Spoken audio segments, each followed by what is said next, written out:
Assalamualaikum dan salam Malaysia Madani. Berita pagi bersama saya, Tira Aminuddin.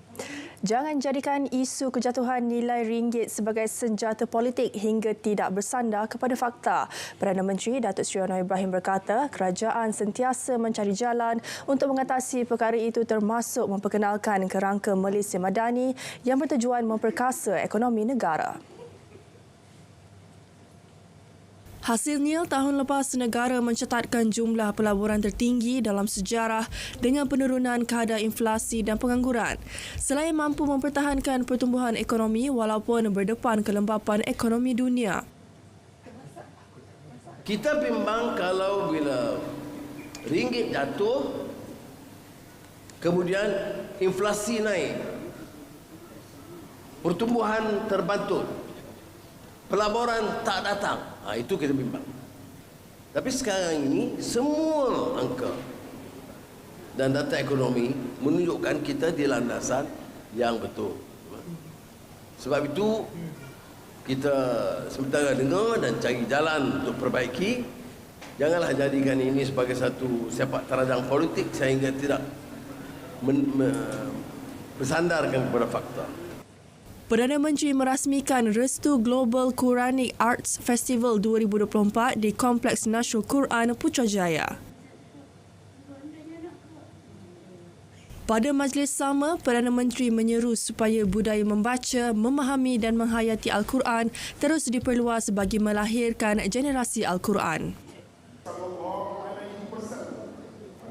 Generasi Quran itu generasi dia baca, dia faham dan dia amalkan. Kalau tidak, kita ada apa dikatakan kesenjangan atau perbezaan.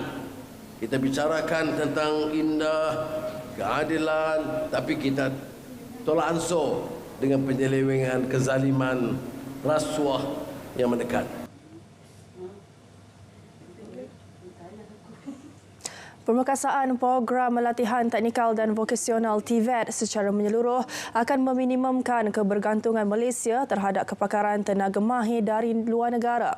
Antara pendekatan diambil memperluas bidang pengajian TVET ke peringkat tertinggi melalui rangkaian Universiti Teknikal Malaysia MTON.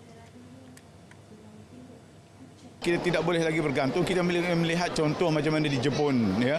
Mereka telah membuat perancangan yang begitu teliti sekali dalam bidang-bidang yang akan ada di masa kini dan di masa akan datang. Sebagai contoh, dalam bidang AI yang ada pada hari ini yang memerlukan persiapan yang rapi daripada negara, dan begitu juga dalam bidang elektronik seperti yang telah diumumkan oleh Menteri MIT baru ini, yang kita kekurangan begitu banyak sekali. Kita hanya mampu mengeluarkan 5,000 engineer yang ada di dalam bidang E&E, tapi yang diperlukan sehingga 53,000. Beliau ditemui pada sidang media program Kembali ke Sekolah 2024 di Dewan Merdeka Majlis Perbandaran Manjung. Pada program tersebut, beliau menyampaikan sumbangan bernilai RM150,000 kepada 1,000 pelajar daripada keluarga B40. Selari usaha perluaskan pembelajaran kemahiran teknikal dan vokasional TVET, Kementerian Sumber Manusia bekerjasama dengan sektor awam dan swasta dalam memperkasakan bidang TVET khususnya kemahiran automotif. Menteri Sumber Manusia Steven Sim Chee Kiong berkata, kerjasama yang dijalankan mampu membawa pembelajaran secara langsung kepada pelajar yang mengikuti kursus automotif.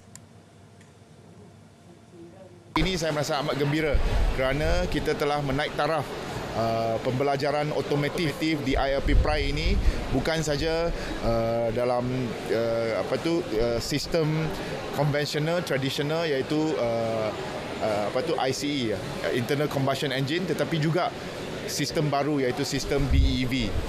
Dulu memang dah ada sistem BEV, tapi mereka menggunakan kaedah simulasi. Jadi sekarang dengan adanya sebuah kereta EV yang telah disumbangkan, maka para pelajar kita akan dapat pengalaman secara langsung. Beliau berkata demikian ketika majlis penyerahan kereta elektrik dan kelengkapan EV di ILP Perai.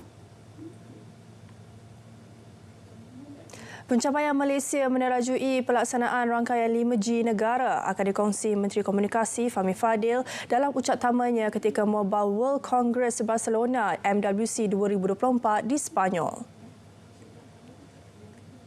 Fahmi yang juga jurucakap Kerajaan Madani turut akan berkongsi mengenai cabaran pelaksanaan rangkaian 5G negara yang pelaksanaannya sudah mencapai 80.2% setakat 31 Disember lalu.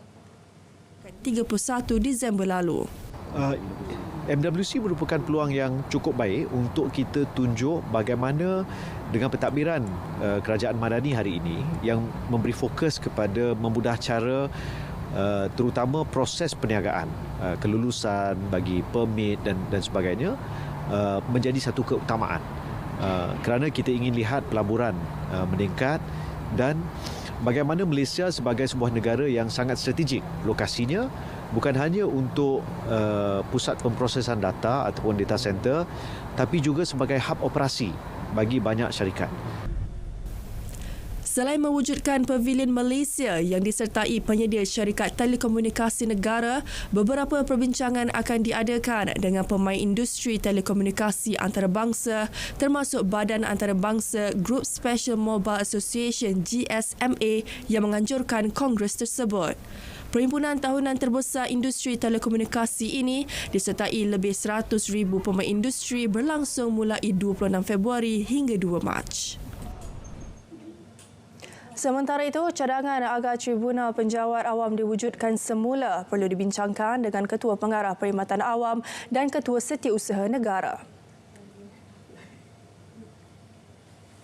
Kita tahu dan kita sedar dalam mana-mana organisasi sudah pasti akan prestasi pekerjaan dan perkhidmatan itu memang menjadi satu perkara yang penting. Dan cuma dalam isu mewujudkan semula tribunal, saya rasa ini satu perkara yang mungkin perlu dibincangkan dengan Datuk Seri KPPA, Ketua Pengarah Perkhidmatan Awam dan juga Tan Sri Ketua Setiausaha Negara. Fahmi mengulas cadangan Kesatuan Pekerja-Pekerja Lembaga Penggalakan Pelancongan Malaysia.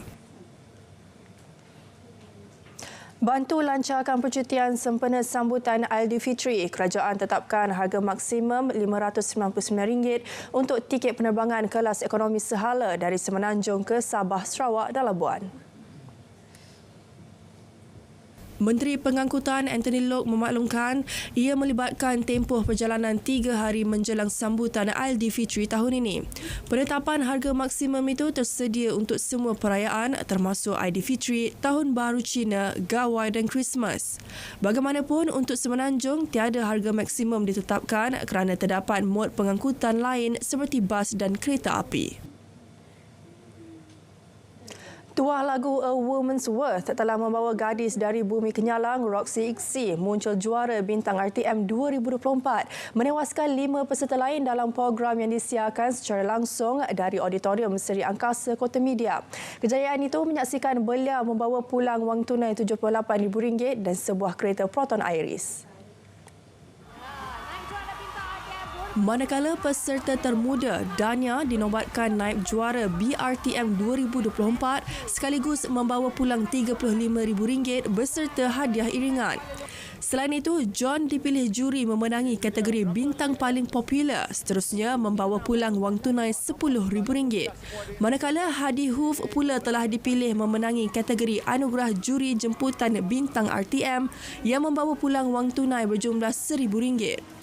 Kesemua 6 peserta akhir bintang RTM 2024 telah diadili dan dinilai sepenuhnya oleh juri-juri profesional iaitu Datuk Syafina Slamat, LY, Eni Zakri dan Aina Abdul. Kesemua 14 peserta bintang RTM yang telah bersama kita dalam musim ini. Berita pagi diteruskan dengan edisi Sabah dari Sungai Kesegara, Palestin pasti merdeka. Assalamualaikum, salam Malaysia Madani.